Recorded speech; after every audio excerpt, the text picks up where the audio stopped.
Баарыңарга салам. Сиздер менен Айкей Бешекеева.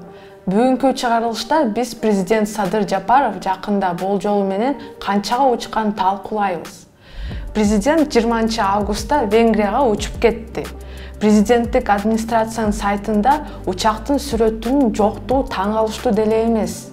Алардын видеосунда учакта көрүнбөйт. Бизге эшикти гана көрсөтүшкөн. Бирок президенттик Ту-154 борту менен салыштыруу үчүн ошол эле жетиштүү. Президенттик борттун эшигин жана биздин сырдуу учактын эшигин карап көрүңүз. Биздин учакта жок четтериндеги кызыл сызыктарды көрбөйбүз. Эшигинин терезелери да айырмаланат. Анда президенттик учакта жок араб жазуулары да көрүнүп турат. Ошентип биз бул Ту-154 эмес экени көрүнүп эле турганын тастыктайбыз. ИИ баса Садыр Жапаров президенттик учак менен Венгрияга 6 ай мурун учуп барып келген. Бул жолу ага эмне тоскоол болду? Ал кандай альтернатива тапты? Келгиле суроолорго жооп издеп көрөлү. Урматтуу көрүүчүлөр, эгерде биздин жумушка колдоо көрсөткүңүз келсе, анда биздин Patreonго катталыңыз.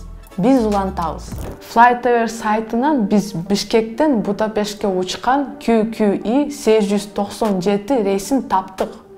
Flightradar 24 сайты көргөзгөндөй, бул учак Qatar Executive Qatar авиакомпаниясына таандык экен.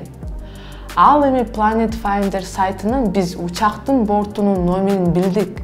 20 августтан 21-ине чейин так ушул учак каякка учканын аныктайлы. Ал тургай анын борт номерин да табалы. Эми келгиле, бул эмне борт экенин билели. Биздин болжолдуу деген учакка карап көрөлү. Бул Qatar Executive'дин A7HHJ Airbus A319. Президенттик борттон айырмаланып, бул жерде биз эшиктин окшоштугун көрүп жатабыз. Сиздер байкап тургандай, ошол эле жазуу, терезе жана эшиктин түзүлүшү да дал өзү. Биздин сырдуу борт ичинде эмнени жашырып жатат?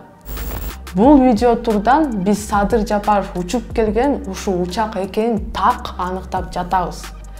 Мына, биздин тааныш эшикти да көрүүгө болот. Ошону менен бирге жаңы детальдарды таап көрөлү. Маселен, стюардессалардын кийген кийимдерин карап көргүлө. Садыр Жапаровдун сүрөтүндө жанындагы стюардессанын так ушундай эле кызыл жоолугу байкалууда. Ал эми Qatar Executive'дин расмий инстаграмынан биз болжоп жаткан президент учкан учактын ички көрүнүшүн жана кардарлар үчүн түзүлгөн шарттарды көрө алабыз. Келейген керебеттер, көз жоосун ачкан эртең мененки жана түшкү тамактар, телевизорлор жана башка бардык комфорт жана кереметтер. Мындай деңсе эле отургум келет.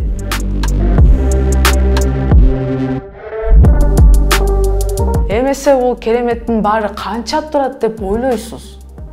Биз Aviapages сайтына киребиз да Airbus A319дагы бир адамга бир рейстин баасын эсептейбиз. Мессага бир рейс болжолу менен 74 000 евро турат экен. Кыргыз сомго салып көтөрсөк 7 миллион сомго жакын акча.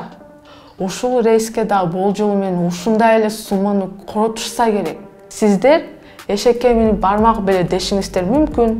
Бирок жакында эле Садыр Жапаров менен Камчыбек Ташиев кадимки эле рейс менен эконом класстагы креслодо учааларын көрсөтүшпөдү беле. Мисал катары, Будапештке чейинки эң кымбат билеттин баасы 500 евро же 50 000 сомдун тегереги деп коелу. 7 миллионго 70 кишиге сапардын 2 жаңы тең билет сатып алса болот. Президенттик борт бар, ал бош эле турган болчу. Премьер аны менен Кытайдан 19 августта учуп келген. Өзүнүн учагы бош турса да, Садыр Жапаров башка элиталык учакты тандап учуп кетти. Ал жөн гана элита учагы эмес, келеген Airbus VIP A319. Анда учуунун болжолдуу да баасы 7 миллион сом. Маселен, Ысык Көл облусунда 7 миллион сомго 2 футбол аянтчасы курулду. Бул суммага дагы эмне сатып алса болот?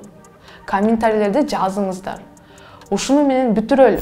Өлкө жетекчилиги бир рейске сарпталган акчанын өлчөмүн түшүнөт жана биздин бюджетти сарамжалдуу пайдаланат деп үмүттөнөлү.